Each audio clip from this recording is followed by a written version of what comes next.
I still remember the exact second my stomach dropped. We were standing in my driveway, neighbors half watching from behind their curtains, and I was smiling like an idiot, saying thank you for the old beige Toyota Corolla parked crooked near the curb. It had peeling paint, one hubcap missing, and the faint smell of engine oil and old fries inside. I was grateful. I really was. I needed a car. Badly. My aunt laughed. Not a warm laugh. Not a proud one. The kind of laugh people do when they think you're either lying or stupid.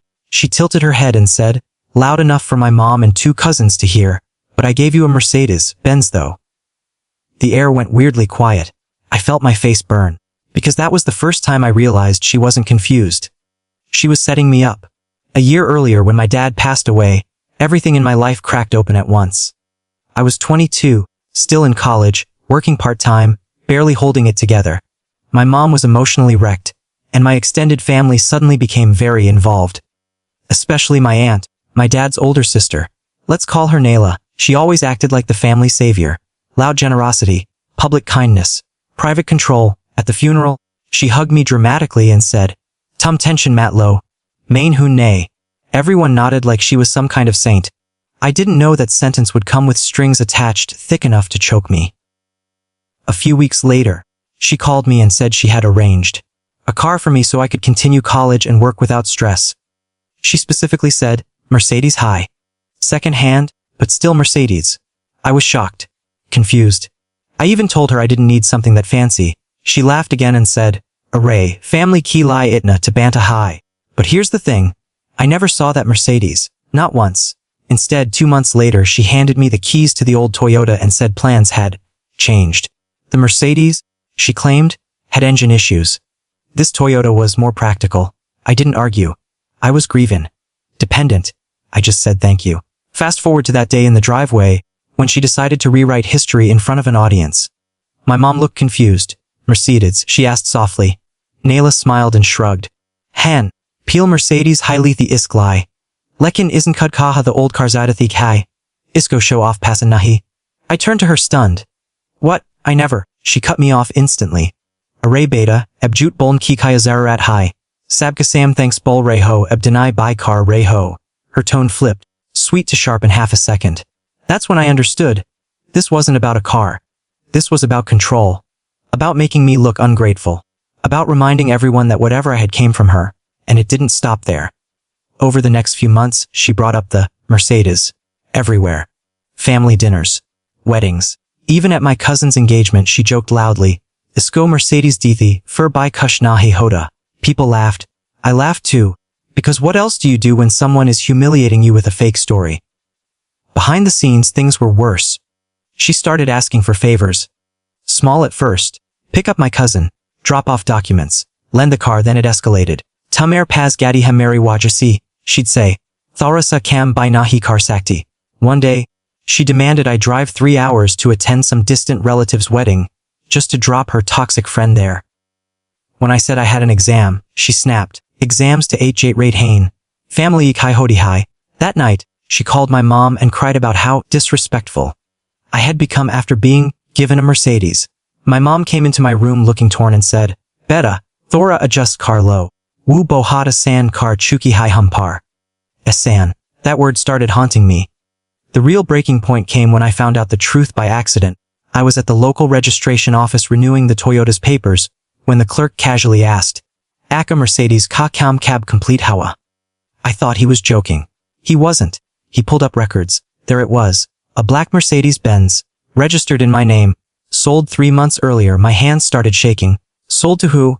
I asked. He gave me the name. My aunt's affair partner. Everything clicked into place so violently I had to sit down. She never gave me a Mercedes. She used my name to buy one, brag about it publicly, then quietly sold it and kept the money. The Toyota. It was worth barely a fraction of that. And even that was registered jointly, so she could threaten to take it back anytime. I went home numb. Angry, humiliated. For months, I had been made to feel ungrateful for something I never even touched. That evening, she came over unannounced. Walked in like she owned the place. Sat down and said, Suno, next month tumhari cousin ki wedding hai. Gadi puri family use kareji. Tum manage kar lena. Something in me finally snapped. I looked her straight in the eye and said, Calmly auntie Mercedes ki pays kahan hain. Her face froze for half a second. Just half. But it was enough. She laughed awkwardly. Pegal ho gay ho. I checked the AmITheA. Becky apni. Pays kahan hain. The room exploded. She screamed. Accused me of spying. Of being greedy. Of forgetting everything she had done for me. My mom cried. My cousins pretended not to hear. Then she went for the lowest blow. Tamara bap zinda hoda na. Tatame's bat karn ki himat nauhi kart. That was it. The next week, I filed a legal complaint.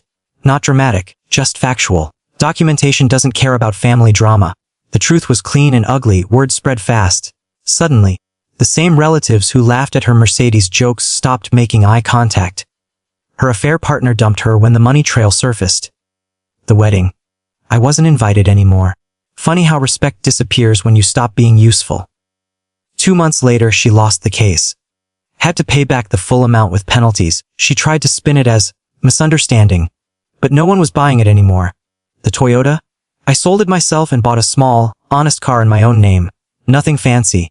But it was mine. Last week I ran into her at a grocery store. She looked smaller, quieter. She didn't say a word. Neither did I. Sometimes I still think about that day in the driveway. About how easily she lied. About how long I stayed silent just to keep the peace. So tell me, did I do the right thing? After that driveway moment, things didn't blow up immediately.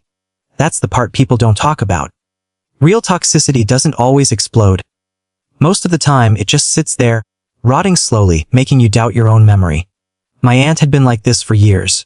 Even before my dad died, she had this habit of inserting herself into everything, and then acting like the hero. She'd pay for something small, but announce it like she bought you a house. She'd help, and then keep a mental ledger, ready to cash it in whenever she felt ignored. Growing up, I saw her do this to my cousins, to her own husband, even to my grandmother. At the time, I thought that's just how she was, loud, dramatic, a little controlling. I didn't realize it was emotional manipulation dressed up as generosity. After my dad's death, that side of her went full throttle. She'd call my mom every other day, asking about finances, about insurance, about what my dad left behind. Always framed as concern. Bez puch rahi hun, she'd say. But the questions were sharp, strategic, like she was mapping out what she could access. When the car situation came up, it fit perfectly into her pattern. The Mercedes story made her look powerful, important, like she'd stepped in where my dad couldn't anymore. People praised her openly. Mashallah, Naila ni bohat bada kam kia. And every time someone said that, she'd look at me, waiting for reinforcement. Waiting for me to play my role as the grateful orphan. Meanwhile, real life was messy. I was juggling classes, work, grief, and guilt. Every time I used the Toyota, I felt like I owed her something. And she made sure I felt it. If I said no to anything, she'd sigh dramatically and say things like, Gadi deet wak mujapadahoda to main by sochti. Or worse, she'd go quiet and then complain to others instead of talking to me directly. The humiliation was subtle but constant. She'd joke about how I didn't take care of the car properly. About how kids these days don't understand the value of things. About how I was lucky she didn't give the Mercedes to someone more deserving. Every comment chipped away at me. I started questioning myself. Maybe I really was ungrateful. Maybe I should just put my head down and accept it. What hurt the most was how easily everyone else believed her version. No one ever asked me. No one ever said, wait, did that actually happen? Her confidence filled the gaps. My silence did the rest. And that's how financial abuse works when it wears a family face. It's not just about money or property. It's about rewriting reality until you're the villain in your own story, apologizing for crimes you never committed. The breaking point didn't come with shouting or drama. It came with a sentence so casually cruel that it felt rehearsed. It was my cousin's pre-wedding dinner. One of those fake, happy family gatherings where everyone's dressed nice and pretending they don't hate each other. I was already on edge because, of course, I had been signed driving duty again. 3 trips, no thank you, no asking, just expectation. At the table someone brought up cars. I don't even remember who. And like clockwork my aunt leaned back, smirked and said, Isco to Mercedes Dithi. Fear by attitude deco. People laughed, again. But this time she didn't stop there. She turned directly to me and said, loud and clear, Sach Batau, Tumin Sharam Nahi Adi. Tummer Bapki Marn Ki Bad Main Tomain Mercedes D. Our tum fur be it ni ungrateful hoe. The room went dead silent. Something inside me cracked, not loudly, not visibly, just gone. Months of swallowing it, months of letting her rewrite my life like it was her personal script, all collapsed into this heavy, choking pressure in my chest. I felt everyone's eyes on me, waiting, judging, like I was on trial. I tried to speak, my voice shook. Please stop saying that. I never. She cut me off instantly. Baz, drama mat karo. Fax sabko patahane. Then she laughed and added, Aj kal ki bache bas free cheesing lena jantihane. That's when the humiliation hit fully. Not just embarrassment. It was that deep, sinking feeling of being stripped in public, made small, turned into a character everyone was allowed to laugh at. I could feel my ears burning, my hands trembling under the table. My mom looked down at her plate. No one defended me, not one person. And in that moment, I realized something painful but clarifying. Silence was costing me more than confrontation ever could. I stood up. My chair scraped loudly against the floor. My heart was pounding so hard I thought I might pass out. If I'm so ungrateful, I said, my voice steadier than I felt, then maybe you should tell everyone what actually happened to the Mercedes. Her smile slipped. Just for a second, she stared at me, eyes sharp, warning. Abat ka wak nahi hai, she hissed under her breath. But it was too late. The damage was done. I walked out of that dinner shaking, humiliated, and angry in a way I had never allowed myself to be before. I cried in the car for 10 straight minutes, then wiped my face and made a decision that scared me more than anything else. I was done being quiet. Once I made that decision, things moved fast. Not emotionally, legally. And that's the part she never expected. Because people like her survive on chaos, not paperwork. The very next morning, I went back to the registration office. I asked for certified copies. I asked boring questions. I kept my voice calm. The clerk didn't bout family drama or tears or respect. He cared about records, and the records were brutal. The Mercedes was bought using my name, sold using my name. The money never touched my account. It went somewhere else. Somewhere very specific. I took those papers straight to a lawyer. I half expected him to laugh me out of the office. Instead, he leaned back, looked at me, and said, "Yet case strong high."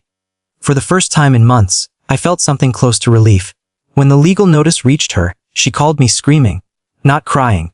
Screaming. She accused me of betrayal, of destroying the family, of choosing money over blood. Tumain gadi di, tumni mujpar case cardia, she yelled. I didn't argue. I didn't explain. I just said, court mean bat card hain. That silence on my end drove her insane. The story she had been telling for a year started falling apart piece by piece. Relatives stopped calling me. Then they started calling her. Questions came up. Dates didn't match. Her affair partner suddenly had no idea about anything and disappeared the moment his name showed up in the file. At the hearing, she tried crying. Tried acting confused. Tried playing the elder card. The judge wasn't impressed. Facts don't care about who raised whom or who paid for lunch 10 years ago. The verdict was simple. Pay back the full amount. Penalties included. No drama, no speeches. After that, everything else unraveled quickly. The wedding invitation stopped. People who once laughed at her jokes suddenly remembered being busy. Her reputation, something she'd built so loudly, collapsed quietly. I sold the Toyota myself. Bought a small car in my own name. No favors. No, San. Just mine. The last time I saw her, she didn't mention the Mercedes. She didn't mention the case. She just looked at me like someone who'd lost control of a story she thought she owned. And sometimes, late at night, I still ask myself, did I do the right thing?